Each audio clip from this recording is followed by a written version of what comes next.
Hi, this is Julian here talking about my new Palmistry book, Palmistry in Your Own Words Interactive Edition. I've written this pretty much for the iPad exclusively, although I have realised, of course, it works on your iPhone. So it's really cool to be able to take this with you on the go. And of course, the moment you download it onto any device, iOS device, it will work on all the others because it will work on your Mac, on your phone, and on your iPad. iPad obviously is what I wrote it for initially, but it is great to have it on all the other platforms. Anyway, before you start, it's just a little chapter talking about how to use the book and my ideas on it, and you click there and you can go and download the PDF or the flashcards which you can print out yourself. There's an introduction which talks about my angles on writing the book, what people are expecting, how to talk to people at the beginning, what to let them know about, how slowly to go, how to get things moving, how to teach people as you're going, and kind of the things you should say. And it also explains what some of the buttons do and shows you that if you touch these bits you get bits of video, because there is a video that accompanies every single flashcard of the 10 that there are, and you get intro questions here and you get questions throughout the book at the end of each flashcard section. So here's the system, all 10 cards of the flashcard system. First Impressions 1 talks about the hand, how someone shows you their hand, how open or closed it is, if there are any gaps between it, and of course you get videos on each one. If I just tap that video, someone first shows you their hand can reveal a lot about their character. See, that's a 3-minute 20 video showing you my hand and how I talk about it and what I can find on my own hand. So this chapter goes on, you get little bits like this, you get anytime you press the I buttons you get pop-ups like this showing you different bits, and there are also bits of audio, like in this bit I'm explaining giving palm readings is all about talking. And as I mentioned, that's a 3-minute clip there talking about this section and what to do about it. There's like 90 minutes plus of audio in this book, and there's about 25 minutes of video. The whole thing comes in at about 1.32 gigs, so it's been quite an undertaking. At the end of each Palmistry card section you get a review. This is First Impressions 1, review, and there are 15 questions in this. This is just one of the questions. Here's another one of the questions. You get full graphics going on. Hand shape is flashcard 2, talks about hand shape, different things, hand shape versus finger length, some more about talking the talk, a thing about hand shapes, earth, air, fire and water, and how to remember them. Touch the I button. The memory tip, earth and air are square but water and fire are higher. Lots of little memory tips like this throughout the book. Another review set of questions, 14 questions there. Practice hand A, there are 4 practice hands in the book, and they appear after every few cards. This one is the first hand you get, practice hand A, and you can tap it and you can see what's going on here and zoom in and enlarge it, and you get to practice flashcards 1 and 2. You get audio here with me actually assessing the hand, and also if you just want to read the transcript you can click there and read it because you don't always want to hear my voice. Okay, what do you mean? There are lots of little essays like this written throughout the book which explain my angle on how to give readings and how to practice giving readings. First Impressions 2, which is flashcard 3, cuffs, hand colour, touch and feel, finger flexibility, palm softness, talks about that. And also you see that there's an H in the top corner in a little yellow circle. This is to do with March, which is a way of remembering what to say during a reading and the subjects that you really should touch on. A little jog, memory jog there, and I explain about that later. Hand colour, hands throughout the ages, finger flexibility, ethnicity, very important. Review 3, another 12 questions talking about that flashcard. Let's talk about flashcard 4, the thumb. Flashcard 4, close to your hand, near to your hand, willpower or logic, another video. Good time to talk about money, it says here. The hitchhiker, memory tips, talking the talk, another whole section here with some more audio. Another review section, 10 questions here about the thumb. Practice hand B, totally different hand. We're going to talk about this hand using flashcards 3 and 4 this time, full audio and another transcript. Finger settings, flashcard 5, another video. Information about the finger settings, and also you get these blue sections which are advanced. So the first few times around the book you ignore the blue stuff and just concentrate on getting the cards in your head. Second or third time round, once you're happy with the system, you learn the blue stuff. Review 5, just to prove that there are many different types of review questions. This one you have to drag the right things to the right hands. You get all kinds of things like that. They're not all about words, you get hands. What kind of hand is that? So, contradictions, another essay. Very important to find contradictions on the hand. Talking the talk again, showing how to do it, and a revision of flashcards 1 to 5. You can actually start giving readings, I think. Once you've done the first 5 cards, you should get out there and start practicing.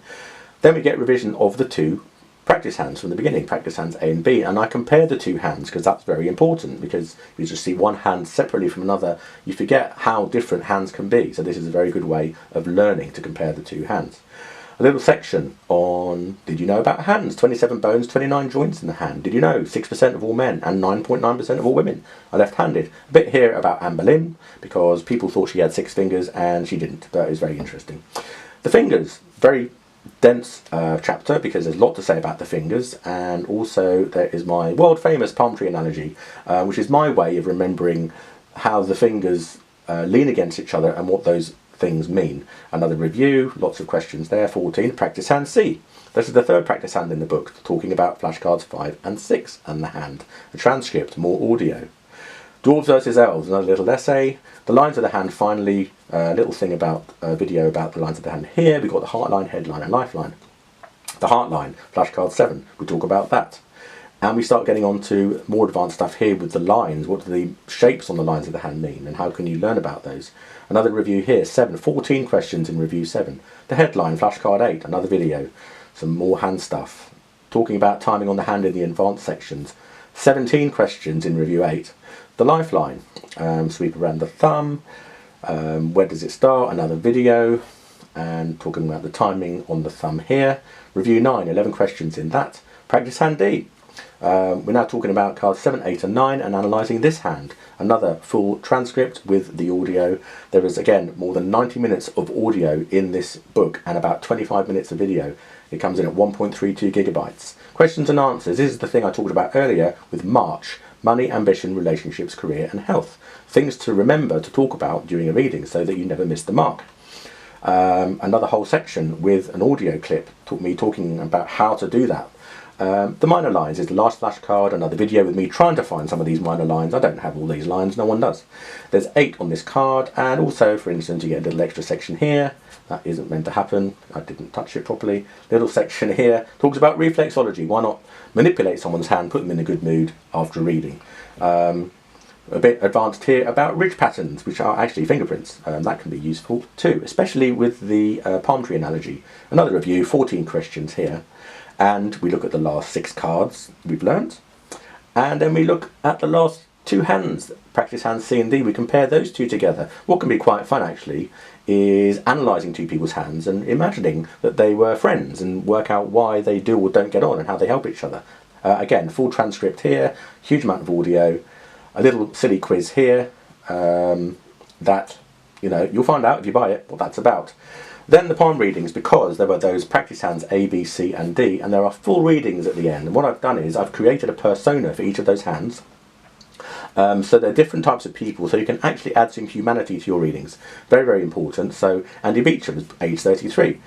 He's Scottish. Barbara Coles is American, lives in Chicago. She's a cellist.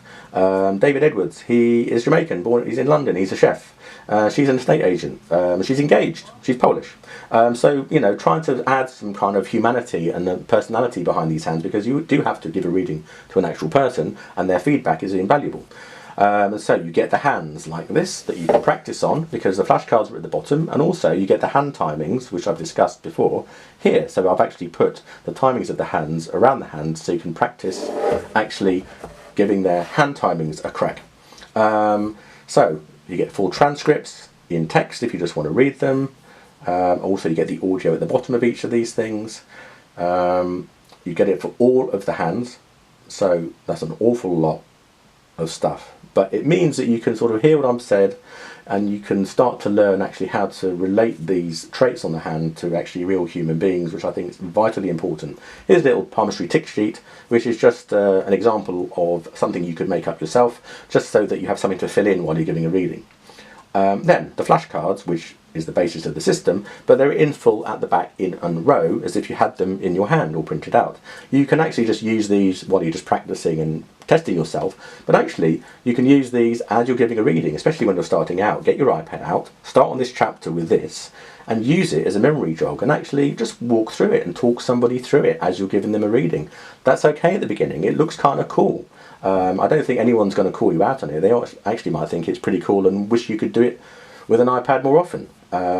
So yeah, those are all the actual flashcards in a row in that chapter, which is nice to have, and it means you can practice just using that chapter once you're up to speed. Then the last chapter, final thoughts on hands. You actually get my hand to read, should you wish. My other books, obviously. And the very, very last chapter is a sort of bonus chapter I put in at the end, which is just a whole bunch of hands, 6 hands actually, that you can just practice on. There's no descriptions, no nothing. The flashcards are at the bottom, but they're there for you to practice giving readings to, so you can practice talking out loud, but still you have the flashcards as reference while you're learning the system. And that's it. There's also a glossary, so there are terms throughout the book that are actually highlighted, and if you touch them you'll go to the glossary. Some people like that. So that is it. That is my Palmistry, Palm Readings in Your Own Words interactive edition. I hope you like it. Don't forget, it also works on your phone, and it can be very cool to be able to take this with you as you go, and all the audio and everything works. So that's it. I hope you enjoy it, and I hope you get some use out of it, and I hope you can be out there reading palms as soon as possible. Cheers.